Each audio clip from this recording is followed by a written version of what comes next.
ముందు చూపు లేకుండా ముగ్గురు నలుగురు పిల్లల్ని అన్నోళ్ళు ఇన్ని రోజులు ఊర్లలో లీడర్ గిరి చేద్దామంటే నారాజ్ అయ్యే రూల్స్ ఉండేది. కానీ ఇప్పుడు పాత కానూన్ పక్కకు పడేసి గత ప్రభుత్వంలో ఇద్దరు పిల్లల నిబంధన ఉండేది. ఇద్దరు పిల్లల కంటే ఎక్కువగా ఉంటే లోకల్ బాడీలో అది ఎంపీటీసీ గాని జెడ్పీటీసీ గాని వార్డు మెంబర్ గాని సర్పంచ్ గాని నిలబడే అర్హత ఉండేది కాదు. ఆనాటి ప్రభుత్వం చేసిన చట్టం వల్ల దాన్ని ముఖ్యంగా ఈ రోజు కేబినెట్ లో మా సహచార మంత్రివారిలో శ్రీహరి గారు వారు మొదట లేవనెత్తిన ఈ అంశాన్ని కేబినెట్ అంతా కూడా సానుకూలంగా స్పందించి దీన్ని ఈ నిబంధనని ఎత్తేయాలని రాష్ట్ర ప్రభుత్వం ఈ రోజు కేబినెట్ నిర్ణయం తీసుకోవడం జరిగింది.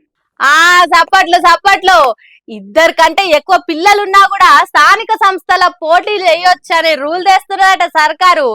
ఇద్దరు బిడ్డలు పుట్టినాక కొడుకు కావాలనో, లేకుంటే ఇద్దరు కొడుకులు పుట్టినాక బిడ్డ కావాలనో, రెండో కాన్పు కవల పిల్లలు పుడితేనో ఎన్నికలలో నిలబడేటానికి ఛాన్స్ ఉండకపోయేది.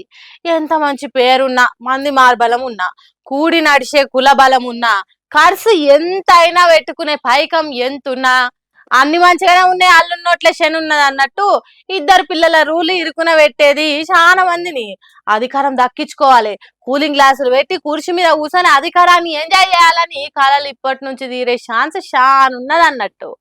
అమ్మయ్య, ఈ జన్మల sarpanch, MPTC, ZPTC, MPP, ZP chairman కాలేను అనుకున్నోళ్ళు ఇప్పుడు గల్లా ఎగిరేసి తిరుగుతున్నారు కావచ్చు ఊర్లల్లా.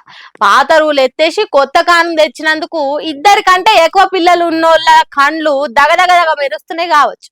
మరి చూడాలి ఎంతమంది ఇద్దరి కంటే ఎక్కువ పిల్లలు ఉన్నోళ్ళు ఎన్నికలలో నిలబడి గెలిచి కుర్చీ ఎక్కగలుగుతారు అనేది.